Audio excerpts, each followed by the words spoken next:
Item J, consideration and approval of a resolution authorizing the establishment of a Veterans Court to service the needs of the veteran population in Cameron County. Judge Nelson, how are you? Basically, the Veterans Court is a specialty court, much like the drug. The Veterans Court is a specialty court, much like the drug divert court. We've got a drug treatment court that meets every Tuesday after 5 o'clock. The same judge, as a matter of fact, I handle that one, and we get supplemental funding from the governor's office to cover the drug court coordinator and cover some of the treatment and the testing. The Veterans Court it fills a need that really is required in Cameron County. It will be administered by one of the district courts. It will be handled by a district court, but we do need funding in order to be able to create it, because it's going to be a burden on the county otherwise. But more importantly, what we need from you right now is the authorization to create this court. It is not a standalone court like any other court. It is additional work that one of the courts would be doing. What kind of funding are you talking about, Judge? Dollar amounts, yearly? The drug divert court runs on we get governor's funding somewhere around $172,000, más o menos. And that covers testing, that covers counseling, that covers treatment, that covers the drug court coordinator. And so we're looking for similar funding. The Veterans Court's going to be created, that's going to be created is going to have some treatment differences. One of the problems that just as an overview, the Veterans Administration has a very good program on PTSD. We have veterans coming back that fall through the wayside. We've been having a hard time keeping track of how many veterans are actually in the system. We originally had an estimate of something like 70 that were on, 20 that were on probation. We've reevaluated. We've now got, I believe, over 80 that are on probation. But one of the problems is that they're not being tracked in jail as well. And the problem we have is these veterans come back and they're not assimilated into society as well. They're not prepared for that. They get angry. They've got other issues. We've got misdemeanor assault. Where do they go now, Judge? If veterans have issues like... They don't get treatment. They don't get treatment. That's where they go. Judge, some of them go to the Veterans Administration, but you would be surprised how many suicides we have. Yeah, but how would this educate me? I mean, how would this court help that? Excuse me, Judge, can you just explain how your divert court works, how it's a treatment court, not like a regular situation where someone's on probation? Yeah.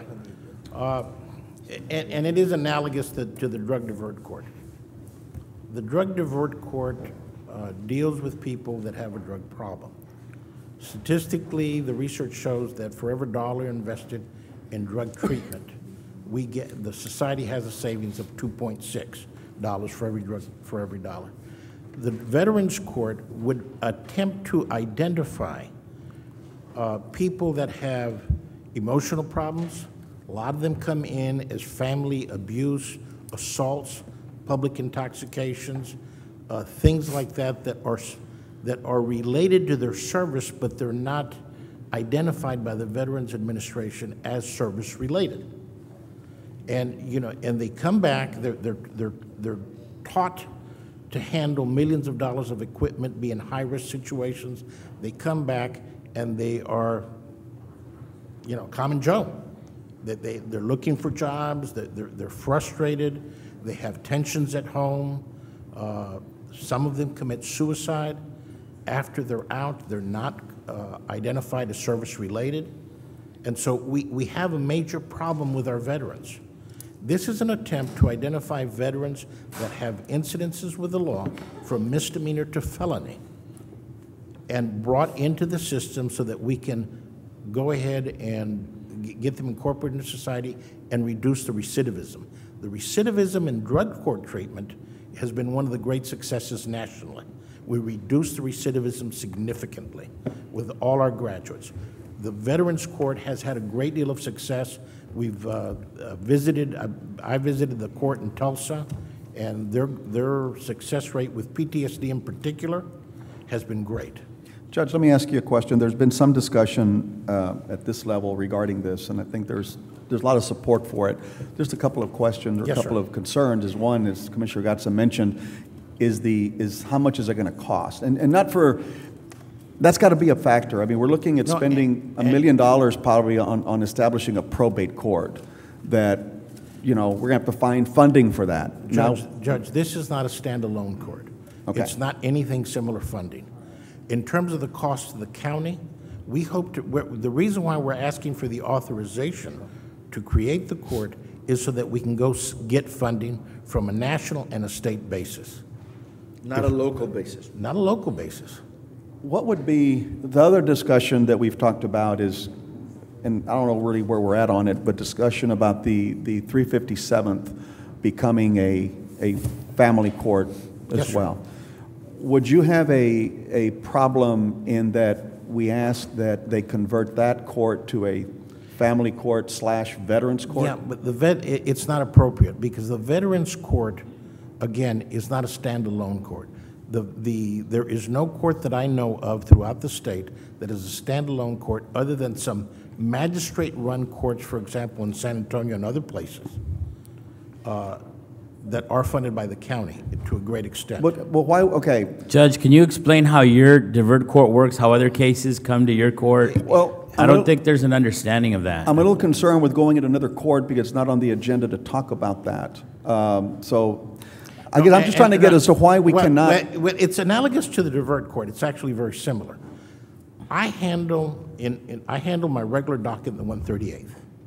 In addition to that, I also run the drug divert court, and I run the drug treatment court because essentially that's what it is. That is the funding for the staffing on that comes from the governor's office. So it does not have a direct impact to the county in terms of costing the county money. But I volunteered to do that. When this drug court first came up, there was an issue as to whether or not the adult probation was going to lose its funding for the county unless a county of population over 250,000 created the drug divert court. That was a mandate from the governor's office. But that's strictly just in your office, correct? So that's what I volunteered Correct. for it. Whoever's going to handle the Veterans Court will probably volunteer for it as well. Okay, so we don't know which court No, would take this. no, Okay, and so worst case scenario, I have committed to do it would be you, right? Yeah. Now, what happens in the future where you or somebody retires and the next district judge that comes in does not want to handle that? Well, the political reality is, Judge, the political reality is that there's not a great deal of support for drug treatment courts politically. There's not a lot of political positives on that. Although I think it's one of the most rewarding things I do because I see changes in people's lives in a positive way. I was at Discount Tire.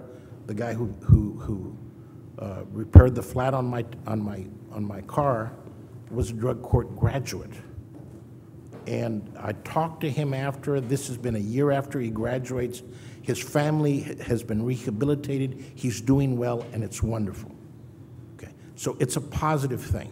For Veterans Court, everybody wants to support the veterans. Veterans are very popular. They vote.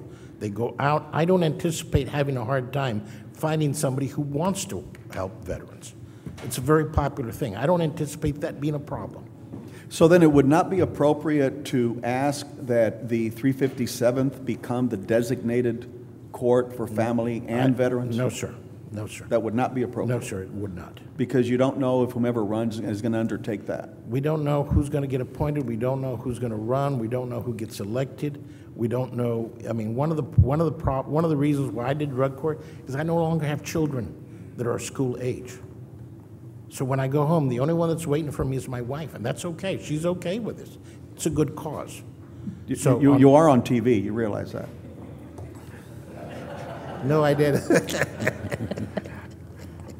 Okay, That's a great compliment to your wife, sir. Thank you for well, I reminding don't know me. why he got all flustered, I mean, it's, but you did. Well, you put me on the spot. Okay. Any other questions on this? I don't have any questions, I would just, no, I don't. What we're asking for is authorization to create the specialty court, At no Veterans cost. Court, subject to funding that we're able to get. Okay, and this is really no local cost. I mean, it's going to have I mean, it indirect could be costs. some nominal. I mean, I'm not, you know. It's I'm going to not- have indirect costs. Well, we're But not it's- creating a court per se, it's an added duty to an existing court. Yes, sir, it is. Correct. And I think the way that I read the resolution is we're creating like a brand-new Right. court. No, sir. Okay? No, sir. So we need to make sure. The economic impact to the county is not anywhere near what creating a brand-new court is. Well, I A think we need to- standalone court. we need to include This is an- not a standalone court. David Garcia, we need to include on there to establish a veterans court in an existing court. Just a veterans specialty court. Yeah, That's all but I it's would- gotta be within an existing court. Yes, sir. Yeah, Or to because be hosted by an existing court. We need to make sure, Yeah. look, every time we do this, the language gets changed by the time it works its way up the food chain. And the last thing that we want is for all of a sudden, somebody misinterpret this and creates the 555th Veterans Court, where we're having enough issues already with some of these I courts. understand, Judge, I understand. All right, so just make sure that the language in that is very specific, that it's not the creation of another court, it's just adding a responsibility. Now, within that bill, they don't assign it to any specific court either, do they? No. It's just And, whomever. It's not a legislative action. This is not legislative action that we're requesting from the legislature. We're asking this court to authorize Okay, a so then why is veterans it even court. on there? Then what To wording get does he grant have to funding. change? Yeah, but you don't need that at the legislative level based on what the judge is No, saying. There's a Is that bill correct? at the legislative level, right? On the legislative level, we don't Family. need it On the because we're family. not creating Okay. a Okay. standalone court. All right. This is authorizing the creation by the county of a specialty Okay. court that's handled to by an approve, Judge. existing. Got it. Second. Okay. We had a motion, and a Thank you for second. clarification. Yeah, that's not the way I understood it. All in favor, signify by saying aye. Aye. Comments? But before you leave, you know, Judge Nelson, Yes, sir. we have item V, Judge, can we go to that real quick? What is item V? Is a family court. Oh, yeah, I was going to talk about that. Can we ask? Yeah, let me go ahead and get this one out of the way. Yes, sir? The other, sir. The taller one. Come on, don't fight. Come on, guys. Everybody wants to be Well, on I just wanted to TV. let you know also, I'm Tobin Leffler with the Adult Probation Department. This is going to represent a great cost savings to the jail. Dean at the infirmary has let us know they're spending thousands and thousands of dollars on the veterans that are incarcerated because they have to get them to their appointments, get them their medication, and the county's footing the bill for all that. When we release them onto this program, the VA is going to step in, and that'll be no longer be the county's responsibility. That is a direct savings, Right. and that's something you can, okay. So, I mean, there's a financial interest here, too. And at this point, we're just asking for the blessing of the Commissioner's Court You got to it. move forward. There's no fiscal note attached to it as far as county monies at this time. And Right. if we get our grant like we hope we will, then it should come at no burden to the county at all. Okay. Right, thank you, sir. The other, sir? No, not yet. Let's get through with this one first, and then we'll talk about that one. All in favor, signify by saying aye. Aye. Any opposed, item carried. Let's skip over to, is it item V? V. Discussion, possible action regarding the resolution related to House Bill 1811. Is that what that is, family court? Yes. Okay, who's going to speak to that one? Well, just, Arnold, if you can, tell us where we are right now with that particular bill. Yes, sir. I'd like for you to not leave yet, Judge, if you could, you know? I've got a docket waiting. You got a docket? Well, what items do you need them V. for? It's the family court. The status of the, I mean, it's been referred to committee, pending a hearing request. I think we had talked about different language regarding that bill. When I spoke to Ledge Council, they said what the judge said earlier. We don't need, it doesn't require legislative action if we want to designate a court to handle veterans issues. I know that was one of the discussions we had. Right now, the way the bill is drafted, it gives preference to family law cases. That's the way that the other family court is set up here in Cameron County. That's the way they're set up throughout through the entire part of the state. It's just up to you if you want to leave it that way, or you want to see if we can proceed more strict language saying that it is, I don't know if you want to weigh in. That's what the thoughts that, I mean, we created a family court already not too long ago that gives preference to family law. Yes, sir. Now we're creating another one, taking advantage of a vacant position that cannot be defended by a sitting judge, and we're putting a burden on that court and making it now, from what Arnold was telling me, a family court totally. Well, Commissioner Garza, with all due respect, it actually, there's, anybody who runs for that court should know what they're getting into. Right. And if it's designated a family court primarily, they'll know what they're getting, so it doesn't come as any surprises. But the highest burden on all the district courts is being a general jurisdiction court, because you handle everything from capital murder to divorces. Right. Most of the courts are general jurisdiction. Even the family court is a general jurisdiction. It has the ability to do that. The reason for that is if we need to trade cases between us, any one of the other courts can do that. So it's not a problem. Well, trading cases in our court system has been an issue in the past, so I think that practice should be kept to a minimum, but that's another aside altogether. My concern is that if we had a sitting judge in that court Yes, sir. today, this bill would not be presented to us. Don't know who that sitting judge would be, and Well, don't know if he whoever- would object. whoever it would have All I been, know is you that know. as a matter of collegiality, we as judges do not interfere with each other's courts. No, I think what I'm hearing is that if there would not be a vacancy in that court today, this bill or the potential that would not have been introduced to convert this from a general jurisdiction to a family court. Well, in terms of economic impact, which is one of the things that concerns you and concerns us all on taxpayers' money, is, for example, the family court that is now does not have a district attorney assigned to it. That has saved the county a couple $100,000 because of the related expenses with paralegals, district attorneys, and the staff that's required to support that.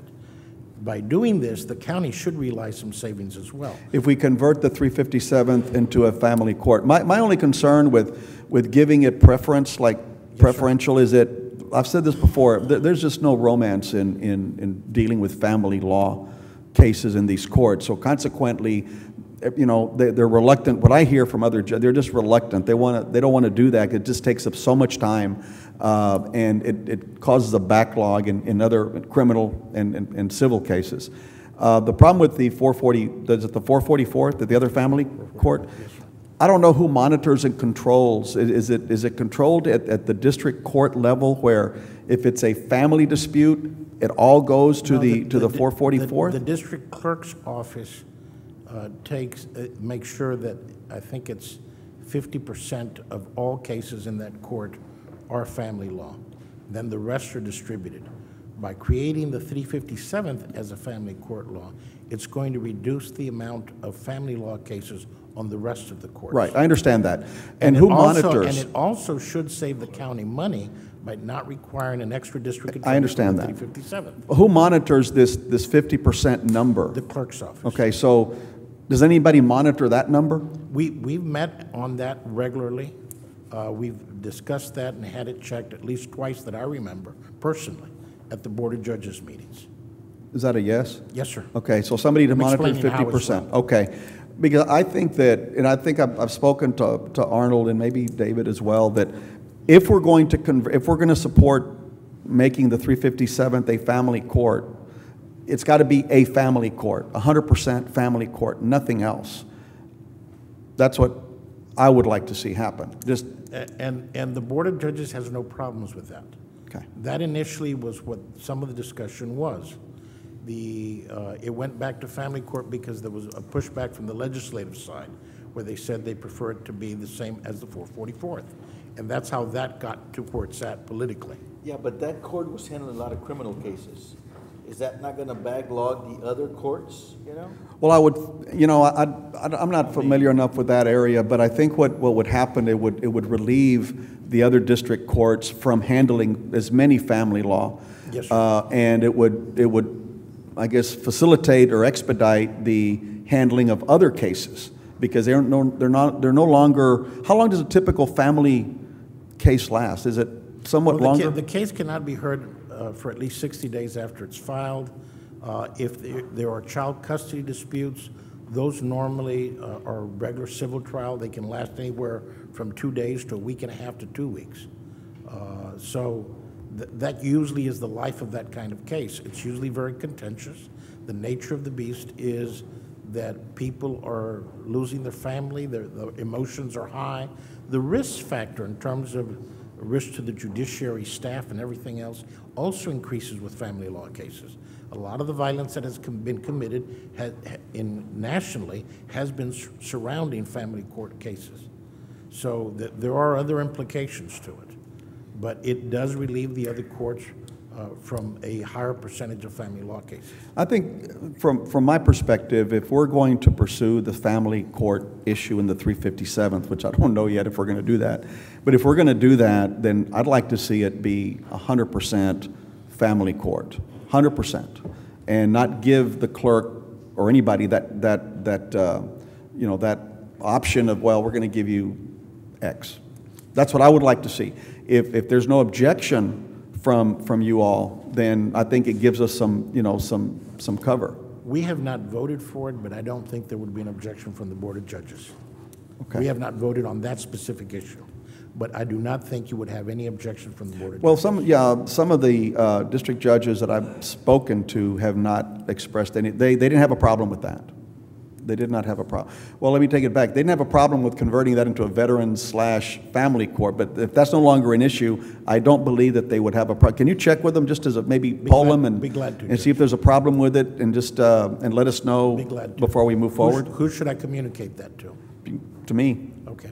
or maybe to Arnold and to David and Pete. I'll be glad to do that. Okay? Okay. All right. Anything else, sir? I just don't see how we would want to lose general jurisdiction in a court and make it strictly family court. It makes no sense to me in terms of efficiencies to the county and serving public. The sense that it makes to me is that it alleviates those family law cases from being heard in every single district court, Yeah, but which you know frees what, them you up. know, that's the nature of the beast, Well, we can change the beast. Yeah, I know. The nature of our court system is that, judges are not specialized for the most part. Probate court, I think we're looking at a specialty type of work that needs to be done. Well, the nature of that court is important, and a probate specialty court Right. is supported. But then judges, for the most part, do general jurisdiction in their courts, I mean, it's There's merit to both arguments, but if we're talking about expediting cases and the workload, creating that as 100% family court would, if they're not objecting to it, I mean, I don't see why we would. I will poll the judges, and I'll get back to you. And let me know. May I be Okay. dismissed, Judge? Yes, sir, yeah. Thank you, sir. Thank you, Judge. Arnold, anything else on that one? I'll just, we'll be pending on when he gets back with us and changing the language. You know, to have it if you can strictly- do it pretty quickly. Yes. Because that way we can run our traps. Okay, thank you. All right. That was item V. V. Do I hear a motion to acknowledge? Move to Second. not make it, or acknowledge, Just acknowledge. not, acknowledging doesn't mean that we're, Well, I don't know if that decision's been made yet until we hear back from the Board of Judges. okay. But if you want to make a motion to not do it, that's fine. Well, you made a motion first. No, I was going to second your motion to acknowledge. I mean, we can support the resolution in favor of the family court, how we craft it.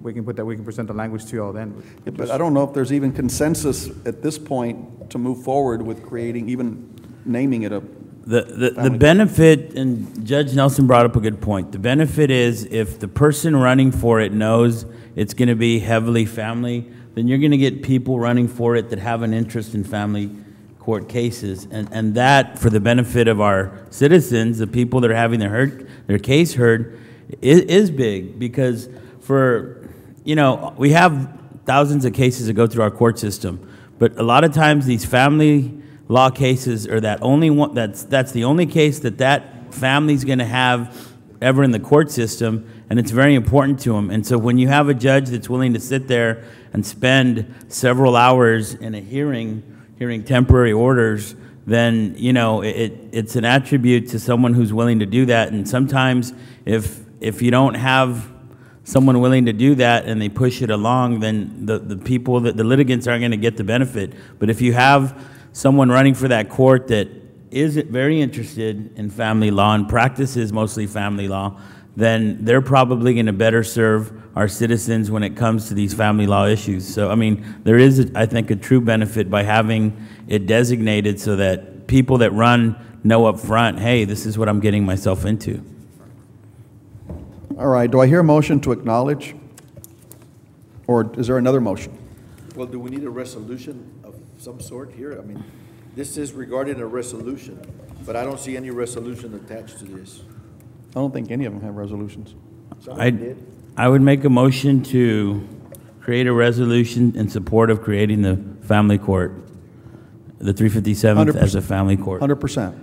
No, I would say, I think the way it works is the other court, the judge said 50, I think the 444th actually gets 60% of all family law cases. The statute states will give preference to family. There is no percentage in the statute that states, or that's written in there, just said it would give preference to family law cases. Or what we could do is just split them half and half, family law cases to be split half and half into those two courts.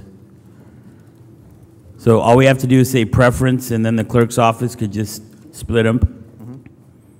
Well, the bill that's included, I don't know if this is the bill that was filed. Yes. Says that it will be a family court. Correct. Okay, it doesn't say give preference, give. Well, when you read the statute, it referenced to in the statute, it says we'll give preference to family law matters.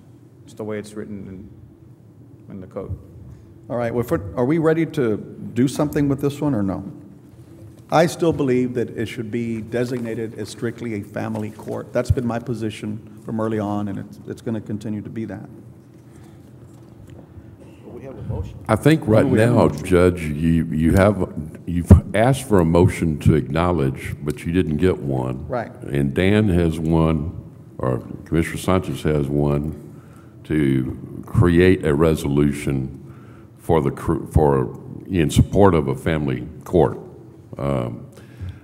If I was going to ask this, do we have time, Arnold, to give some thought to how to phrase a resolution? Probably not. That may satisfy a majority of the We of probably a have quorum? till tomorrow.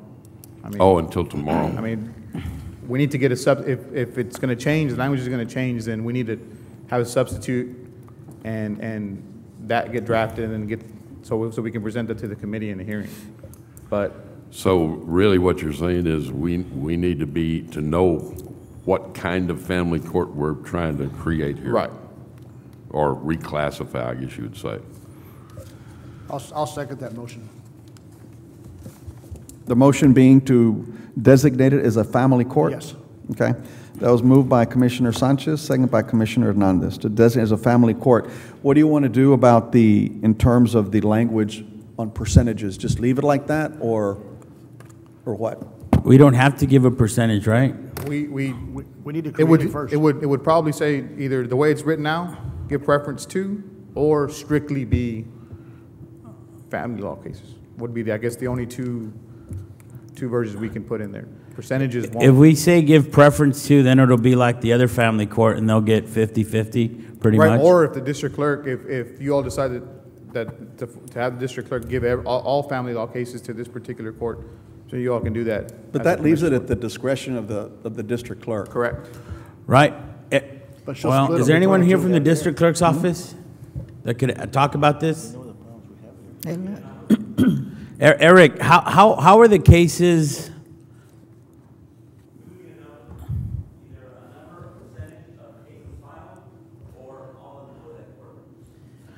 I don't think we can tell the court what to do. We can't tell your office what to do. We've seen what's happened historically in the past. Look where we are today, and we're going to depend on them to take care of this issue for us? I don't think so, That, I mean,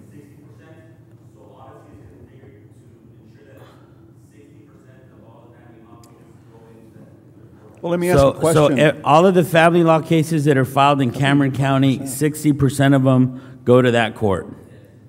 And what is the consequence for not having 60%? I mean, so there's only 40%. No, I'm They saying- only need to have. No, but what is more the than consequence if it doesn't meet that 60% the- threshold? What happens? Judge, let me interrupt here just a second. Mr. Garza? Eric?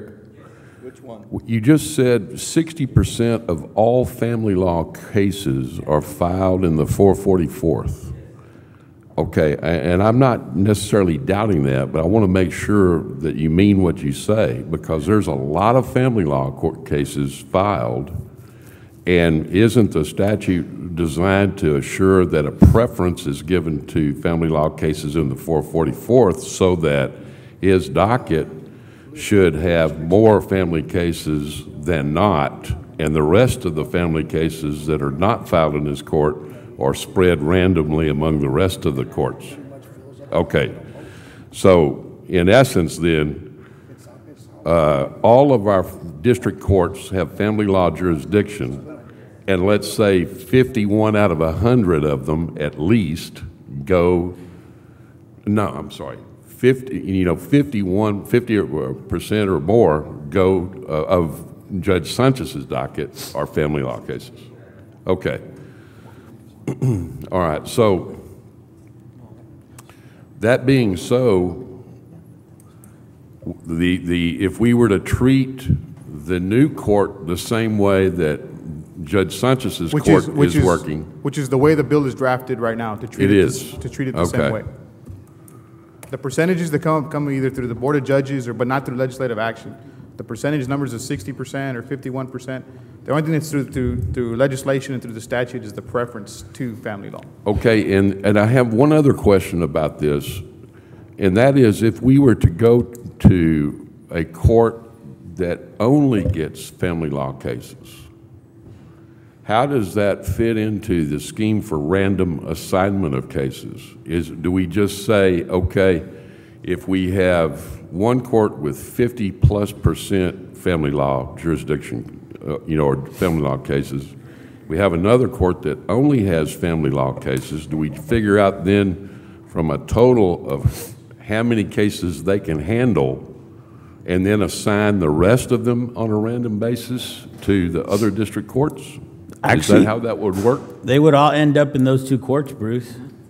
Well, what's wrong with that? How about if we just, right now, there's family courts that are 60, according to Eric, there's 60% going to one court, the rest are split up. Why don't we do where that stays the same, but that other 40% go to this family court? And then the other district judges really get no family court cases assigned to them. That way that the 357 still becomes a general jurisdiction, but it becomes a family court. So in other words, the only family court cases assigned will be the 444th and the 357th. Right. The other Then you district wouldn't be judges. then you wouldn't be doing anything legislatively. I mean, you wouldn't need legislative action to. No, keep it in you general. do need it to get that assignment.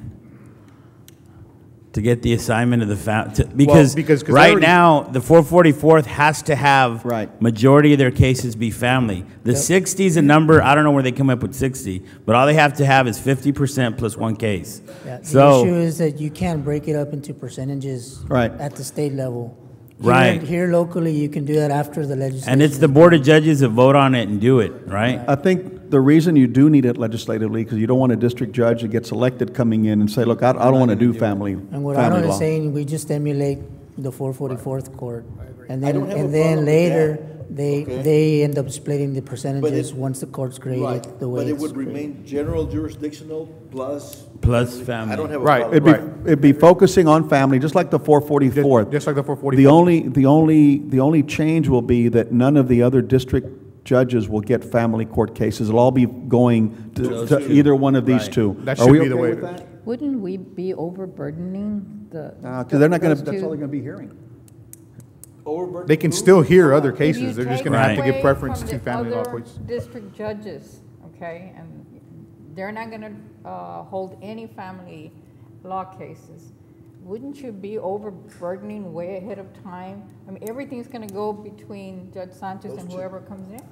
but they won't be hearing- Sanchez is already getting 60% of the cases. It's gonna lighten his load a little, and it's gonna share the work with the other court. Yeah, and plus that the other court won't be listening to criminal and civil cases. Their priority will be family court cases. So, you know, everyone's going to have enough work to do. I don't think it'll be. I think I see your The other point. courts would have jurisdiction too, but they would concentrate on family law. right. So the entire family law docket in the county will go between these Those two courts. those That's two correct. courts. And I don't have any problem with that. And I think that's something that through the But district clerk's office, we they can wouldn't make be sure that that happens. designating the percentages. We would No. just say majority of the docket. It would just say family law, we'll preference. give preference to family law matters. Right. The way the 444th is Right. I currently don't have a crafted. problem with Okay. that type of resolution. Good. And then we can Okay. punt it over And we'll to leave it the way- Eric. If and when that passes here, then at the district clerk's office, and that will be the plan, that no family court cases will be assigned to any other district judges except for the 357th and the 444th. Right. Well, we're letting you know what's going to happen, all right? Can I ask just one last thing? Is a single exclusive family law court plus Judge Sanchez's preference enough to handle all family law cases in this county? That's my concern.